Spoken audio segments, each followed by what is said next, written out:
Bismillahirrahmanirrahim. Assalamualaikum warahmatullahi wabarakatuh.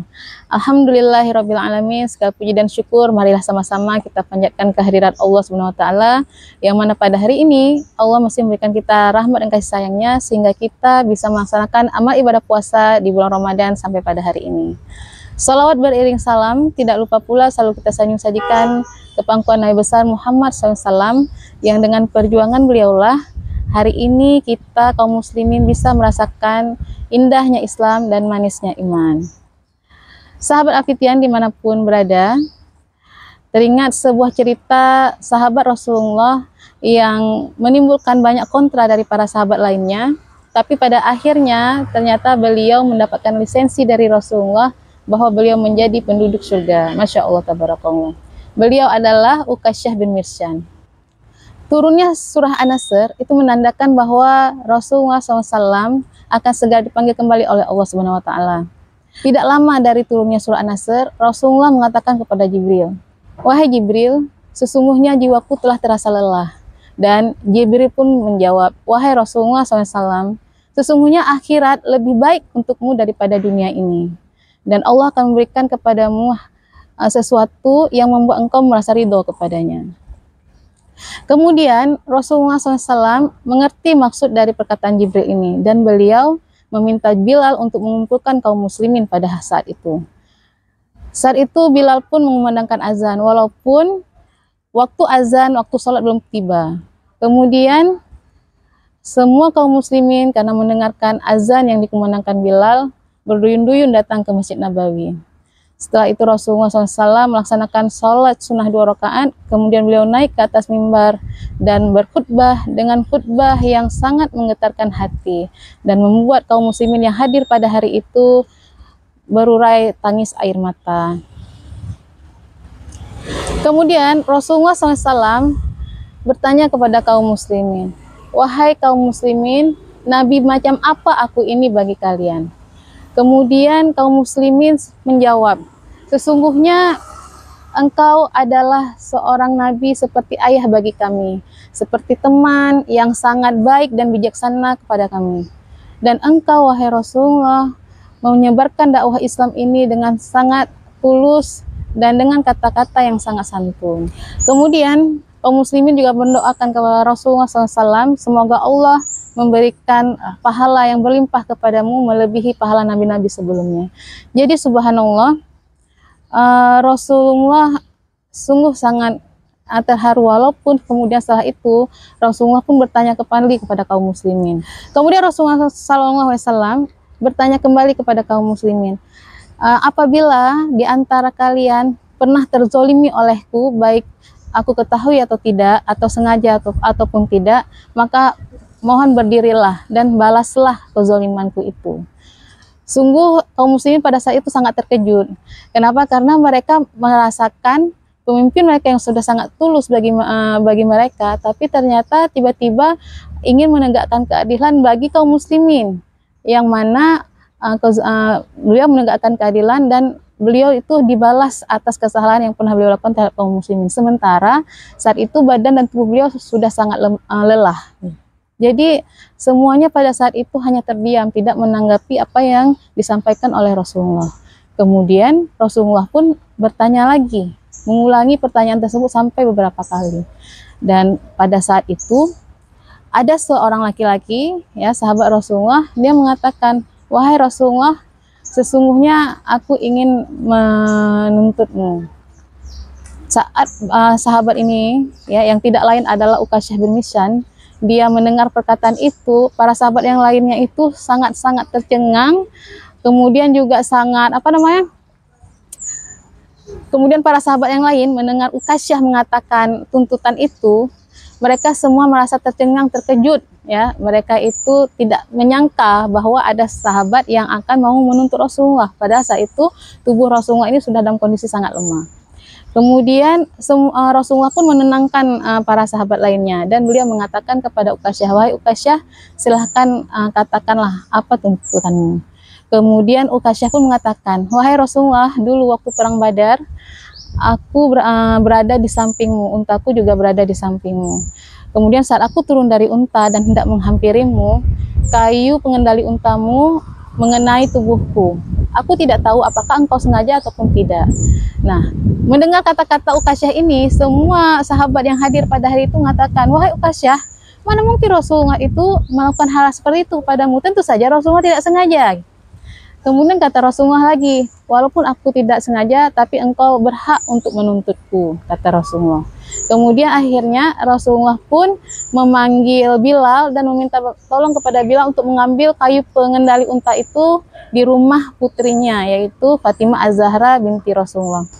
Singkat cerita, kemudian Bilal pun pergi ke rumah putrinya Rasulullah dan kemudian mengambil kayu pengendali untanya Rasulullah dan kembali lagi ke Masjid Nabawi. Setelah itu Bilal langsung memberi kayu pengendali unta ini kepada Rasulullah dan Rasulullah memberikan kayu pengendali unta itu kepada Ukasyah bin Mihsan.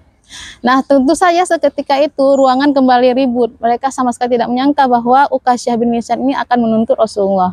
Tiba-tiba Umar bin Khattab dan juga Abu Bakar As-Siddiq berdiri.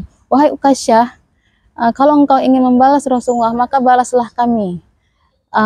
Tolong maafkan saja Rasulullah. Mereka mengatakan seperti itu. Tapi kemudian Rasulullah mengatakan kepada Abu Bakar dan juga Umar bin Khattab, wahai Abu Bakar dan Umar, sesungguhnya Allah mengetahui hati kalian dan juga mengetahui kalian berada di mana. Biarkan saja Ukasyah melakukan tugasnya. Kemudian Ukasyah kembali mendekat, lalu tiba-tiba Ali pun berdiri. Beliau mengatakan, wahai Ukasyah, ini punggungku, balas saja aku. Jangan kau lakukan hal itu kepada Rasulullah. Kemudian Rasulullah pun kembali mengatakan hal yang sama kepada Ali. Wahai Ali, biarkan Ukasyah melakukan hal tugasnya. Sesungguhnya Allah sudah mengetahui maksud dan hatimu dan mengetahui engkau berdiri di sebelah mana. Kemudian tiba-tiba langsung juga berdiri Hasan dan Husain, itu cucunya Rasulullah SAW. Hasan Husain mengatakan kepada Ukasyah, wahai Ukasyah, sungguhnya kami ini adalah cahaya matanya Rasulullah. Engkau melukai kami sama seperti engkau melukai Rasulullah SAW. Jadi tolong maafkan Rasulullah SAW, biar kami saja yang menanggungnya. Kemudian Rasulullah pun mengatakan kepada cucunya yang tersayang Hasan dan Husain, wahai Hasan Husain, sungguhnya engkau adalah cahaya mataku. Tapi biarkan saja Ukasyah melakukan apa tugasnya. Akhirnya karena semua yang menentang, semua yang mau melindungi Rasulullah tolak. Akhirnya semuanya diam dalam kondisi yang sangat sama-sama saling geram dengan Ukasyah seperti itu. Kemudian Ukasyah mendekat dan dia mengatakan pada Rasulullah, wahai Rasulullah, waktu tali pengendali untamu mengenai tubuhku, sesungguhnya aku saat itu sedang tidak memakai baju. Jadi Rasulullah membuka bajunya dan menyerahkan punggungnya kepada Ukasyah. Nah, sahabat Afidyan dimanapun berada, jadi subhanallah, kemudian apa terjadi selanjutnya?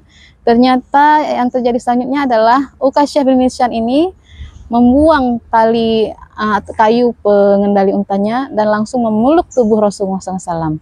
Jadi beliau mengatakan pada Rasulullah, wahai Rasulullah, tidak ada seorang manusia pun yang di dunia ini sanggup menuntutmu.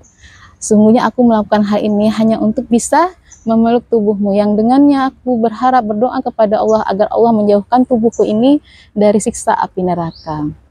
Jadi subhanallah, yang awalnya tadi para sahabat dalam kondisi geram, ya, marah kepada Ukasyah, ternyata mendengar pemaparan Ukasyah ini, para sahabat langsung kembali menangis, terharu dengan apa yang dilakukan sama Ukasyah. Dan Rasulullah SAW kemudian mengatakan kepada yang hadir di Masjid Nabawi pada hari itu, wahai sahabat-sahabatku, bila kalian ingin melihat ahli surga, maka lihatlah Ukasyah. Jadi subhanallah, Ukasyah ini di sini beliau mendapatkan legalitas bahwa beliau adalah seorang penduduk surga nantinya. Baik, mungkin ini cerita tentang Ukasyah, sedikit biografi Ukasyah. Jadi Ukasyah ini adalah salah seorang sahabat Rasulullah dari kaum Muhajirin, yang beliau itu juga merupakan orang yang awal-awal masuk ke dalam Islam, yang disebut dengan as-sabiqunal awwalun. Beliau juga sama sahabat seperti Abu Bakar dengan Umar, walaupun mungkin tidak terkenal Abu Bakar dan Umar dan sahabat yang lainnya, tapi beliau sama-sama mengikuti perang waktu perang Badar dulu. Dan dalam perang Badar pernah suatu hal yang terjadi sama Ukasyah, karena begitu semangatnya beliau memerangi kaum musyrikin, kemudian membuat pedang beliau patah. Dan saat itu Rasulullah SAW mendekati beliau untuk menyerahkan kepada beliau ranting pohon. Yang kemudian ranting pohon itu digerak-gerakkan oleh Ukasyah yang tiba-tiba dengan ajaib ranting pohon tersebut berubah menjadi pedang yang sangat tajam dan juga panjang dan juga mengkilat, yang mana pedang tersebut disebut dengan Al-Aun dan menjadi pedang andalannya Ukasyah sampai beliau menjemput syahidnya. Kemudian pada waktu lainnya Rasulullah SAW dengan para sahabat pernah duduk-duduk untuk memberikan tausiah kepada mereka, yang mana isi tausiahnya ada 70.000 umat muslim yang masuk ke surga tanpa hisab. Setelah Rasulullah menyelesaikan tausiahnya, tiba-tiba ternyata Ukasyah ini mendekati Rasulullah. Beliau mengatakan kepada Rasulullah, "Wahai Rasulullah, doakanlah aku agar aku termasuk salah satu di antara 70.000 yang masuk surga tanpa hisab." Kemudian Rasulullah mengatakan kepada Ukasyah ini, "Engkau salah satu di antaranya." Kemudian ternyata setelah Ukasyah pergi, datang sahabat yang lainnya mendekati Rasulullah juga meminta hal yang sama. Tapi Rasulullah tersenyum sambil mengatakan bahwa Ukasyah sudah mendahului mereka. Jadi subhanallah, ternyata apa yang terjadi sama Ukasyah saat masa-masa Rasulullah akan dipanggil sama Allah Subhanahu wa taala itu merupakan doa yang Rasulullah panjatkan waktu beliau tausiah kepada para sahabat, yang mana beliau Ukasyah meminta kepada Rasulullah untuk didoakan agar menjadi salah satu penghuni surga. Baik, itu aja mungkin dari saya, lebih dan kurang saya mohon maaf. Semoga ada manfaatnya. Wabillahi taufiq wal hidayah. Assalamualaikum warahmatullahi wabarakatuh.